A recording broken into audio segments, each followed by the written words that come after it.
Hi, I'm Bridget Parvin, and we're going Facebook Live due to encouragement from our friends. And we want to thank you for this opportunity. And one of my mentors asked that we start speaking about tips on sobriety during the holiday season. So my teacher, my friend, my mentor, I thank you for that very valuable encouragement. And so here we are. We're right in the middle of the holidays. Happy holidays, happy Hanukkah, Kwanzaa, everything. Merry Christmas, and just whatever you're celebrating, know that you're loved. Holy days. Happy holy days. I honor all paths, and you do also, right, Doug? Yes, and then some. And then some.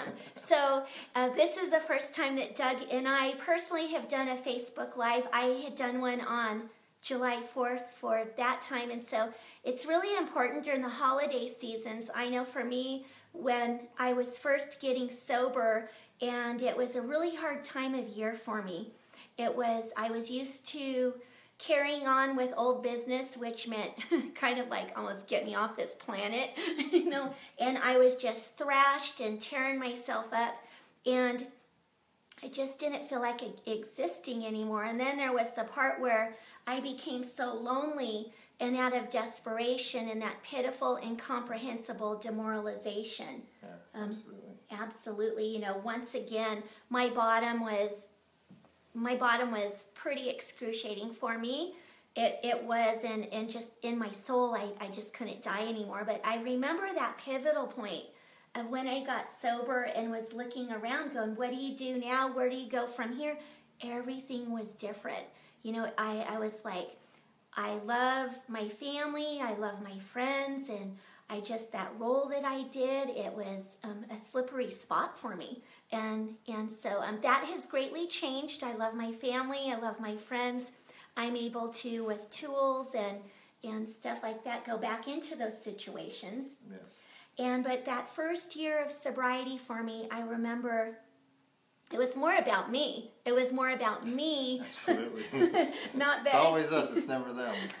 Not medicating myself and tuning out instead of tuning in, and just getting that numbness, that comfortably numb until it wasn't comfortable anymore. If my peeps out there, you know exactly what I'm saying when I say that. Yeah. And so I remember waking up really early, and I didn't know what to do. I had nowhere to go, and I drove to the parking lot at our local shopping center and just put my head on the steering wheel, and I was just like, okay, I'm sober, and I don't know what to do. I don't know where to go. I'm not drinking. I'm not using drugs right now. It was just raw. I was like, but I was kind of like explosive inside. Yeah. Scared. Fearful, not comfortable underneath my own skin, but I knew I had to do what I was doing.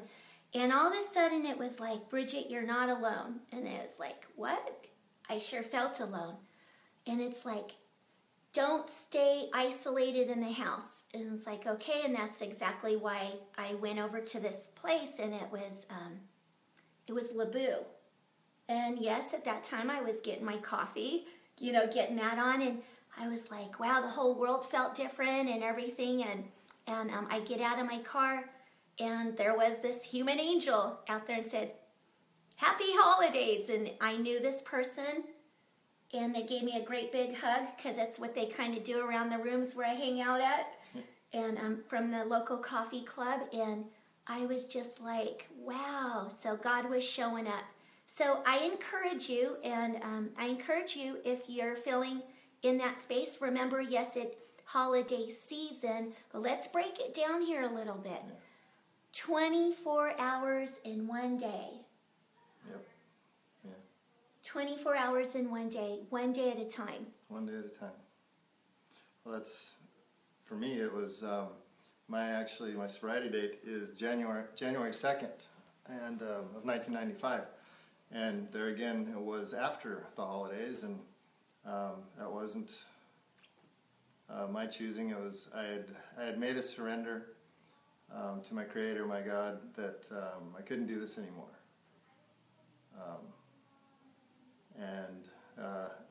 I had an intervention with, actually it was the Placer County Sheriff's Office intervened for me, and it wasn't any great. Naughty boy. It wasn't any great resolution of mine. It was just, I had given up. You know, the holidays, it's the loneliness that that people in recovery and addicts and alcoholics, and, you know, that we feel, and others, you know, people who are just going through things, the loneliness.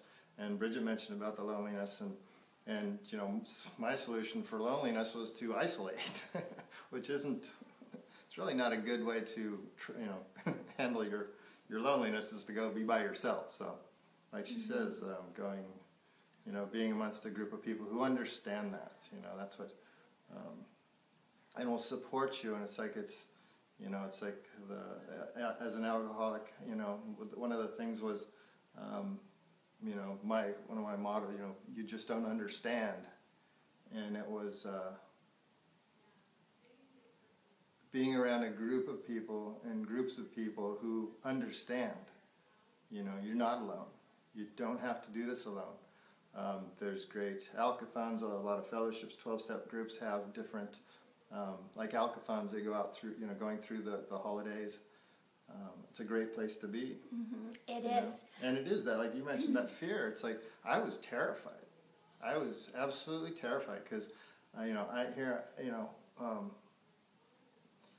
alcohol was a way to cope with things that I could, you know, I lived during virtue, you know, it was a delay tactic. And she talks about that, you know, it's like the bigger the fear, the greater the purpose. And as light workers, you know, it's really important for us to, you know, to be clear thinking and to show up for our assignments and to do this, you know. Right. Well, I also, for me, it's that whole picture that's painted, you know, of that Hallmark stuff, you know, and it's with all of the chaos that can happen with drama. One of the things that was so hard for me was, you know, it was always, I would want to be in a relationship, and then I would feel like, you know, when I didn't get a engagement ring or, you know, something like that would really, I mean, the guys that I was trying to capture with my shenanigans, they really weren't, you know, I was seeking the bad boys, and luckily I didn't know Doug back then when he said what he was doing, but anyway, that was, you know, that was happening. So if I wouldn't get that engagement ring or you know, that long-term relationship that I was looking for, that proposal, you know, I couldn't have even handled it. I was such a drama queen at that point in time. Far from that now. I've been happily married for like going on 18 years now with this beautiful man, Doug, and we met in recovery in the 12-step rooms. Yes. And we weren't even looking for each other. We were going about our business, doing our own deal of getting sober and clean. And I was building my relationship with God, certainly not a guy for the first time. As well. It was just creating that relationship. You know, in recovery, in the rooms, sometimes you'll hear, you know, don't get in the relationship in the first year. And it was like, well, you are, because you're getting, for me, I was getting in that relationship with my higher power, my Creator, my God.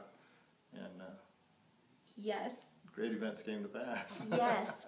So one of the things, you know, we created this, and remember also all of the, speaking back once again, Hallmark is wonderful, you know, it's beautiful. And I love, the store's awesome. With our society, that perfection, that painting that picture of perfection. You know, remember with the holidays, it's progress, not perfection. I remember going to Unity Church, and our minister there had this big, humongous dry erase board, and it was right before Thanksgiving, and Ron Pomba, who's amazing, he gets his dry erase pencil and he's all right, the holidays and the festivities are about to be, you know, coming into our realm here. What are the things you like to do? What are the obligations? You know, what are the expectations? Within 5 minutes, this whole dry erase board was filled. And you looked at it and go, I have like 5 weeks to do this. and you get someone who's a perfectionist and who, you know, attacks that list. I mean, it's sometimes I would go and do that, and then after Christmas, I would be depleted for 3 weeks. I'd get the flu bug, be laying in bed, and I was like, oh my goodness. So little by little, you know, it's that the expectations first and foremost of doing that and being a people pleaser, codependent. My bottom was from codependency first. I got into the 12-step program for my codependency prior to my drinking, and one of it was from people pleasing. And so in that, I started going and seeing where I had those expectations on myself versus what other people were placing on me. So we've created this page, How to Get Your Life Back, and we'll be on it, visiting it on Christmas Eve, on Christmas Day. Doreen Virtue also has a live video going on Christmas Day on Doreen Virtue 444, 12 p.m. Pacific Standard Time. So that, you know, you're not alone. Email me, private message me. I've got my phone with me. We're all in this together. You know, this is our tribe, and we're walking shoulder to shoulder on this journey. I'd also kind of like to open this up to some card readings or questions. Trying to see if there's any questions out there. If this could roll around and see, I've got my Angel Therapy card deck here, and I will just pull a card. In fact, we're kind of getting the hang of this, so this will go up and be up, and I'll come back and visit this page also and this live feed.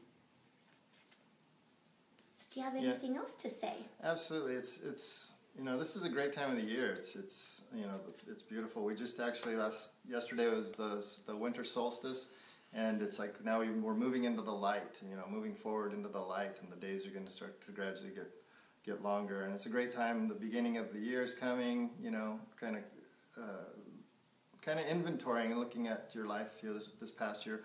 What was great about it? What areas could use a little assistance or, you know, a little work, and see what you like, you know, and what needs to be reevaluated. You know, it's in the program. It talks about the fourth step, inventory. You know, inventorying your life, and to be honest, some of those bottoms are a great time to do inventory. It's like this, you know. Sometimes that prayer is, you know, this isn't working anymore. I need help. Is a prayer. You know, God help me. That's a prayer.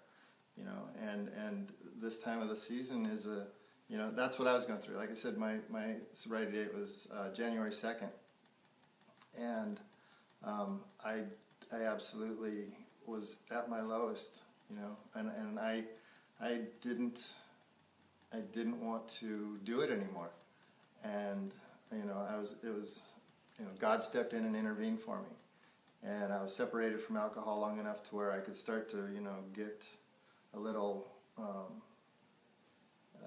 clarity, you know. And I was, like I said, this is a whole, you know, I've been drinking all those years, and it was scary because, you know, the way I dealt with things was through alcohol, and you remove that, the way I deal with things, out, you know, from that, and here again, by doing that, it never changed.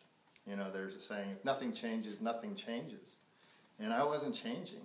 And so by getting into the program and learning the tools in the program, and through other people, through, you know, the churches, through, you know, whatever you know, it takes, you know, groups like this, on you know, different groups, different communities of people who want to be in recovery, you know, doing it together.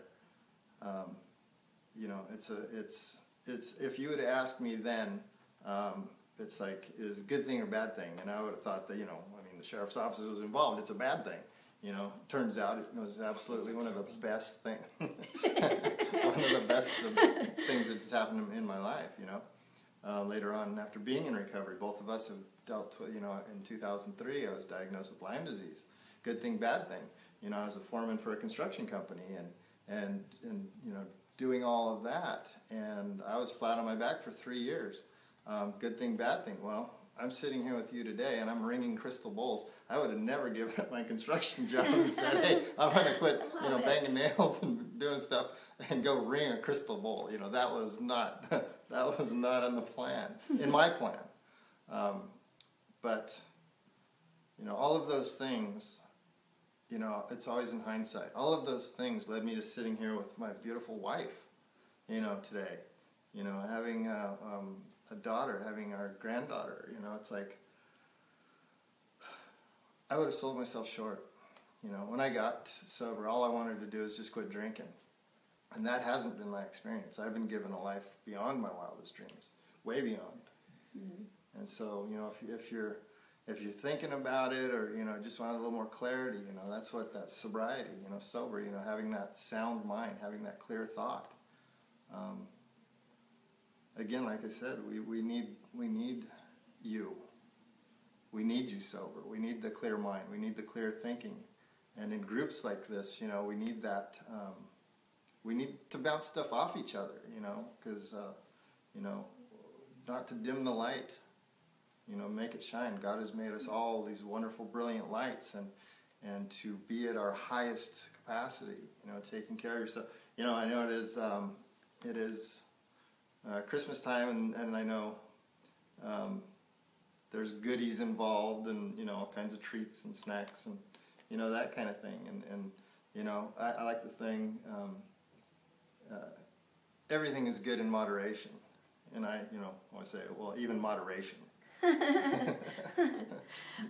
One of the things also is I would like to share with my experience, and especially with the work that I do, domestic violence really peaks at this time of year. And so your local women's shelters and all of those places are safe havens. You're not alone, and just to know that, there's places to resort to. The alcohol consumption is at a high. Actually, with one of my clients is a distributor for NorCal Beverage. And I asked when I met him, I said, "Are you just exhausted with how busy you are because of the season?" And he said, "Actually, no, stay in steady pace," which actually shows that alcohol consumption doesn't just peak any longer at the holidays. There's a steady pace with it now. So he was busier, but not that much busier. And so that's really, says a lot. And so just knowing that people who are light workers out there, one of the things is it's checking out and tuning out, and we're being asked to go inward. And one of the things there, a lot of people are starting to hit harder bottoms than there used to be. And so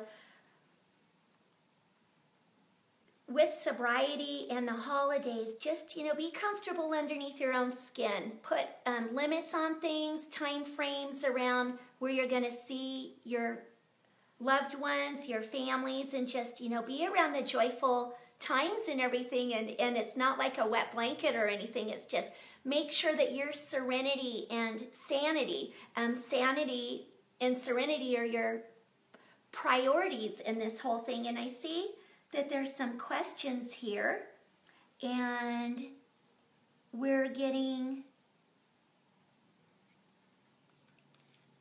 Andrea would love a sobriety reading from the angel. So Andrea Bell.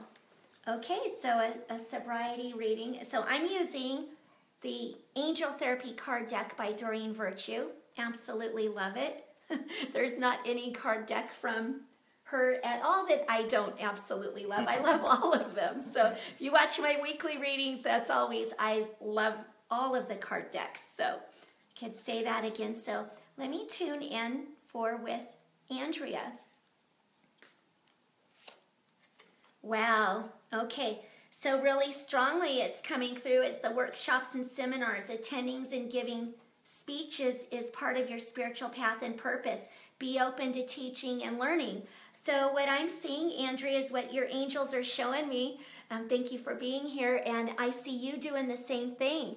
And it's really sticking out with wellness, and the body's the tuning fork, and you will be working with people once you are in knowing that's the direction that you want to go, which it is part of your life path, you will be working with people for wellness. And I'm seeing also it's something where you're going to be working with people where they won't, it's kind of like weaning them off of prescriptions. Not that you will be working with the ones that are completely dependent on it, but you will be assisting with weaning off of them so they'll be more accountable and feel more empowered for their own well-being. So, doctors and prescriptions are very necessary in today's society, in the modern world, and you're going to be working with people and sharing more healthier alternatives with I'm just seeing of nutritional value, and such as a life coach with teaching people this. So you've got a pretty high calling there, and 2017, walk through those doors. Your angels have your back covered, and the doors are open. The doors are opening. So Archangel Raphael is with you, right by your side, and will cover you every step of the way. Just see this beautiful emerald green light surrounding you in your whole aura. And your journey of you sharing your experience with it is going to highly benefit, because you know in every fiber of your being that it's the truth. So that's what I was getting to. It's like sharing, all of us coming together and sharing our stories and sharing our experiences. Let's not to be silent anymore, and to help dissolve the stigma of the disease, and it's like, well, where are these people? It's like, let your story, help another by sharing your story, and it helps us in ourselves too, because it in the beginning I talked about when I got into recovery, and now for me to share that stuff, and most people that meet me now, they're like, wow, I would have never thought. And it's like, well, I kind of, I remember it, but I am disconnected to some extent to that. I don't forget, I don't forget where I came from, and by sharing our own stories, so. Yes, and then we have Jelena here. She wants us to pull a card for all the soulmates and twin flames out there. So I just pulled a card, Doug. How would you like to pull one? For Jelena. Yes. Hello, Jelena. Thank you for being here. Yes. Thank you, all our friends, for being here. Using, I like to use today the Ascended Masters. This being the holy days, and the Ascended Masters and the Magi, and just all that came for this event. And I'm picking up Hilarion, and it's health and healing. So what I'm getting is, and for as far as the soulmate things, it's like going to the health fairs and those kind of things, and doing health and healing, and doing here's the thing, doing your life purpose. You will come across the people and your soulmates. Soulmate doesn't have to be, I see you put twin flame too. So, but putting yourself in those environments that you'll meet these people. And I'm actually picking up springtime, so if that helps.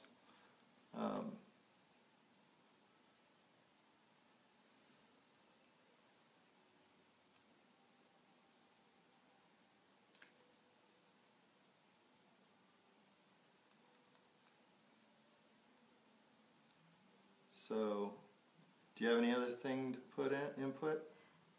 On that, absolutely. As soon as you start carrying on with your life purpose, it's like, well, that's where it will happen. Yoga studios, health and wellness, and just get about the business of being on your life purpose. Yeah. And that is where in alignment you will be meeting your soulmate or twin flame. And so you cannot meet them behind closed doors. You got to get out there and get that moving energy, and also make sure that through processes that there's no exes lingering around.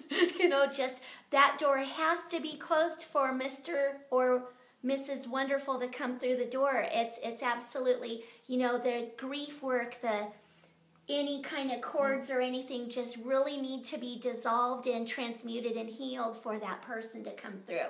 Yeah, So, like we said earlier too, it's like when we met, we weren't actually looking for a relationship. Neither one of us were. no. And we were with groups of friends. Actually, there's a funny story.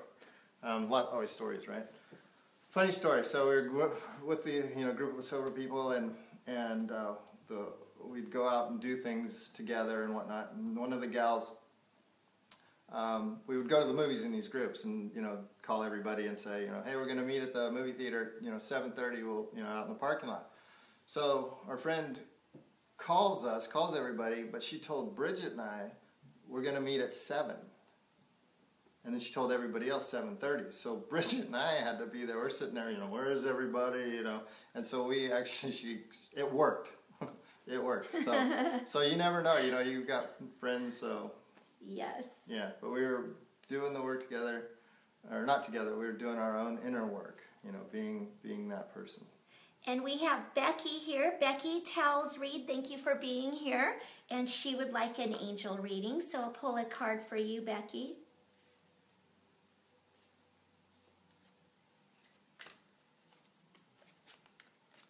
Oh, and there's twin flame. Interesting. The answer to your question involves a spiritual-based romantic relationship. So what I'm getting for you is in it. You're in it. You're in it. You're right in the pocket. You're right in the zone.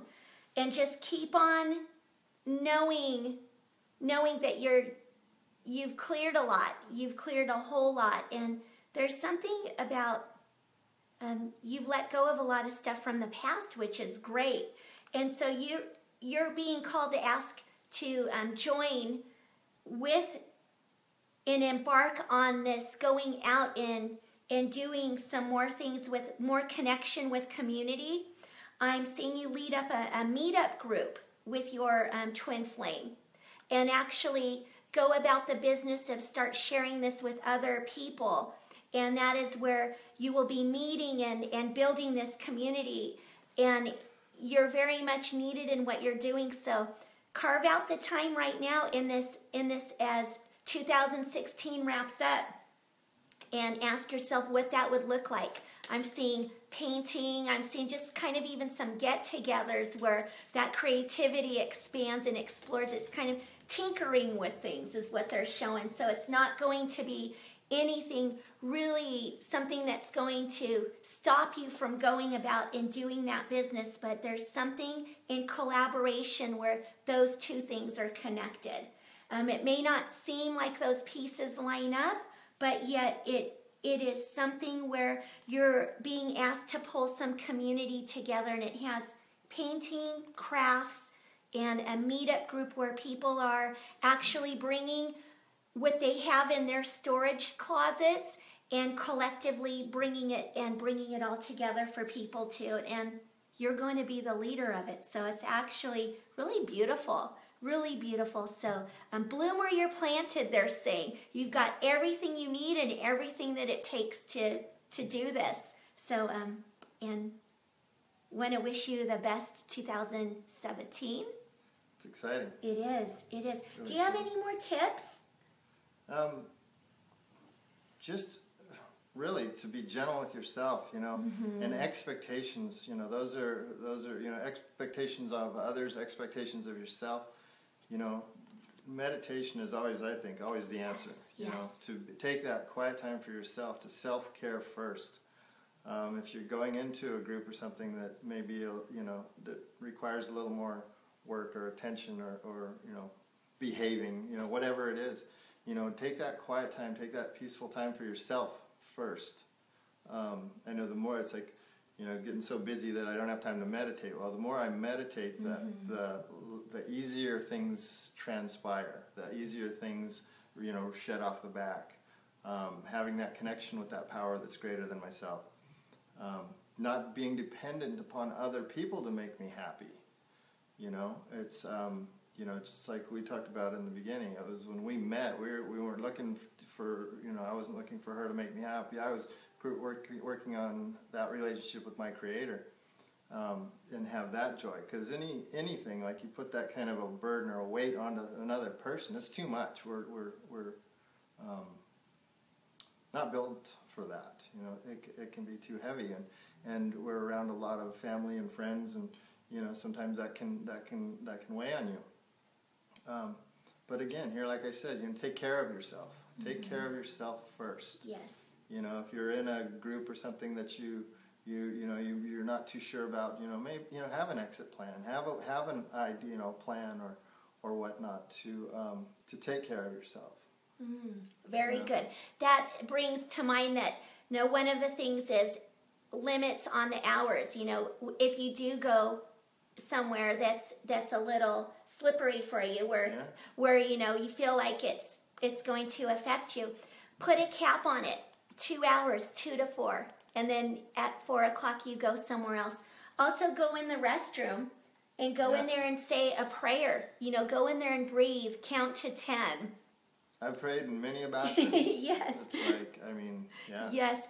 And the Serenity prayer, you know, those kind of things as tools. Actually, even before you enter a house, my mentor even said, place your hand on the door and say, God, go before me. And ask for the house to be filled up with angels before entering it. And even practice that. Ask your angels to have a conference with their angels if there's any discord or disharmony with a family member where there's something that hasn't been addressed yet, and knowing, and you're going to be walking into this, you know, and happy to see the family, of course, but if there's something that's unresolved, Christmas is not a way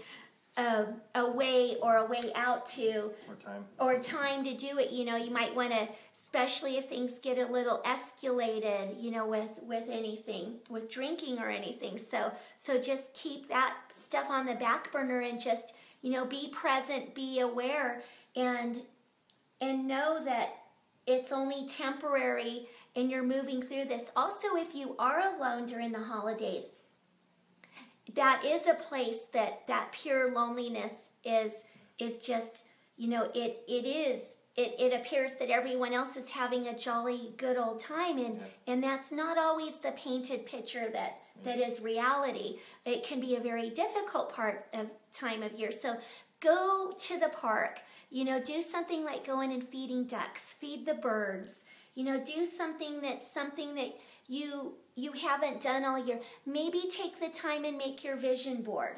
You know, cut the words out. Watch some funny movies. Oh my goodness. You know, just go take yourself out to the movies. Actually, we were really surprised a few years ago when we went to the movies and how packed it was. We're like, oh my goodness. You know, our whole family got together on Christmas Eve. So we're like, now what do we do? Because we had an empty nest and we're like, this is different. You know, even life changes. It's not just about sobriety. Any shifting with life changes, emptiness, the loss of a loved one, grieving, all of those things throw us off track and are a barometer of where we don't feel centered. And just do something good for yourself. Make your favorite dish. Make something, you know. Go out for a walk. Bundle up. Be outdoors. Look for where God shows up. Look for miracles. And that's what Christmas is all about. It's that inner light, that inner glow, and it's going inward and really starting to wrap it up and go inward into let go of year 2016 with open arms coming into 2017, that recharging your batteries. You know, right now the bears are hibernating. Yeah. The intelligent mammals are hibernating. Well, in the northern hemisphere, right? So anyway, I think that's a wrap up for today. I also want to just throw in something really quick too. For our brothers and sisters who are out there and aren't, you know, are out there. What do you say out there? You mean running, doing? Yeah, running, out there on the streets, and you know, pray. Just, you know. Yes. I got to recovery from prayers. You know, I fully believe that. And so the more we can pray for one another and to, you know, hold each other in that space and love light and recovery and just peace and joy. That's what this, the season's for. Now we're moving into the light, coming out of that darkness and coming into the light. Just prayer is so important. Prayer is so important, to pray for one another and pray for the people who are, who are out there, in this cold weather, that I was one of them. It's like we were talking a little bit earlier, when you're in that position and you're, the streets are quiet, you feel it, you feel the loneliness, the separation. It's on stereo. It's loud. Yeah, it's so loud. It's silent, but it's so loud it penetrates. Yeah, absolutely. And to the soul. The shelters, and be of service. Be of service. Like I said, even going to a lot of the 12-step groups have alkathons. Going to the alkathons and supporting the people who are coming in the door. Being there for them to welcome them. Being like me when getting there, it was like I was dirty. I felt dirty. And it's like for somebody to actually say welcome, it was a big deal, because it was a big deal. So, just to remember that and keep those brothers and sisters in our thoughts and minds and prayers. And, it's like we drive around and see them, out on the streets. And as someone who was out there a little bit, I don't give money to people that are panhandling. For me, once people stopped helping me, I had to get real. It got real, and I had to get serious about my recovery. So that's just my stuff. That's just my thought. There's a lot of help available out there. I know, to stay warm and to get meals, and the churches are doing wonderful things too. But just prayer. I think prayer is one of the biggest things. It's like, like people in the hospitals right now, and that kind of thing. It's like, well, what do I do? It's like pray, pray. So that is really powerful. In fact, when I was hitting my bottom, it came through. Of course, I was in denial, so it was health issues. So I asked one of my friends that worked a couple doors down at a cowboy western shop. I said, Dan, can you put me on your prayer list? Yeah. And he's all, what's going on, Bridget? And I'm like, my lungs and, all this stuff from working with the chemicals in a hair salon. Not saying that, I hadn't had very much sleep and was partying and doing all of that, but of course that wasn't even in the picture. And he put me on that prayer list, and that's when I had hit my bottom. Prayer is important. Prayer is very important. So enabling, that brings up another thing, absolutely. Enabling. Guilt and shame to get that loved one to your house to straighten up for the year and paying for a haircut for them so they could clean up for the family and not look, like they're ripping and running. Ripping and running means just tore up from the floor up.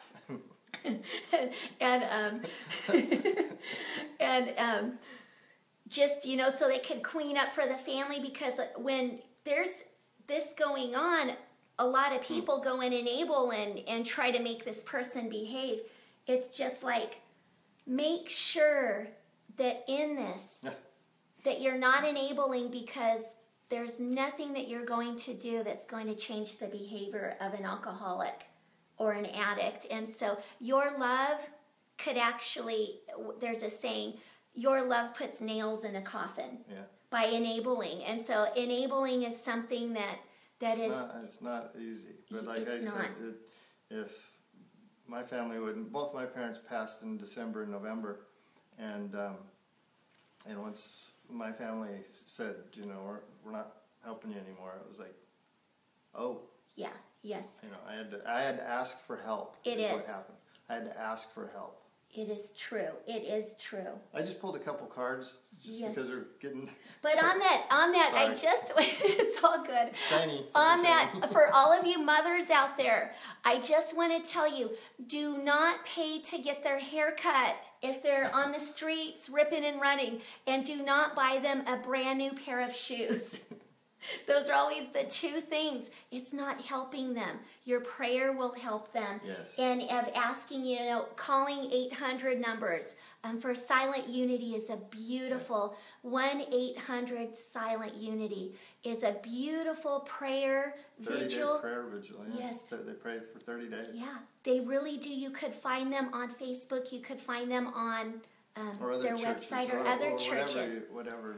30 days, 24/7, and it's absolutely beautiful. Or whatever churches of anything. You know what? When I'm in that place, I want all the prayers from everything. So Doug did pull a card. It's beautiful. So it's follow your heart, and it's that prayer of St. Francis. So just know in this holy season, that prayer of St. Francis, be everything, walk it, breathe it, and have it in your beingness. So Instrument of thy peace. Instrument of thy peace. And so it's like me, we're talking about recovery, one's not enough. So I had to pull another card. And the next the next card actually was Jesus. See. And it says, open your heart to love. And here again, touching back on that recovery thing. Like I mentioned, my mother passed away when I was younger in December, excuse me. And that's when I closed my heart, and that's when I went into my deepest addiction, and that is what I was afraid of. I was afraid of getting hurt, and I didn't know that. I was just trying to not hurt, and that's sort of the extents of the drugs and the alcohol and all that stuff. I didn't know, So again, Bridget's got the page, How to Get Your Life Back, where she and Dorian have written this book, and it's coming out in 2018. Yes. And go over there. There's a lot of support and a lot of love, and lots of posts. We also have kind of a sister page or brother page. It is. And it's Sober Light Workers. And it's being sober and bringing and shining that light, because now more than ever we need you to sign up and we need each other. Yeah. We need each other. And so we need groups and do this community. Yes. Go to your yoga. We may have to do another one with the Ayurveda and yoga, because there's. Yeah. And maybe we'll do another one. Yeah. Would you guys like that? Let us know what you want to see on here. So we're gonna do this weekly. Going over the doshas and the this was a trial run. And the recovery side of things. On the recovery side of it, so we were just winging it. So we just most of all wanted to connect with you. And wanted to wish you a Merry Christmas, Happy Holy Days, Happy New Year's, Happy everything, and Happy 2017. And your presence is the present. It is your beingness, beingness. Being present. And whether that's, feeling those sorrows and feeling those joys. So. Yes, so that's it. So we'd like to close with... I had fun. Oh, good. See, he's having fun, so we'll be back. We will be back. And so I would like to close with my favorite way to close for now. And it is, the light in me honors the light in you. And it is with Namaste. Namaste. Bye. Thank you for allowing us to be of service. Yes. Bye. Bye. How do we shut this off? I don't know. Here's a blooper. And I left my glasses.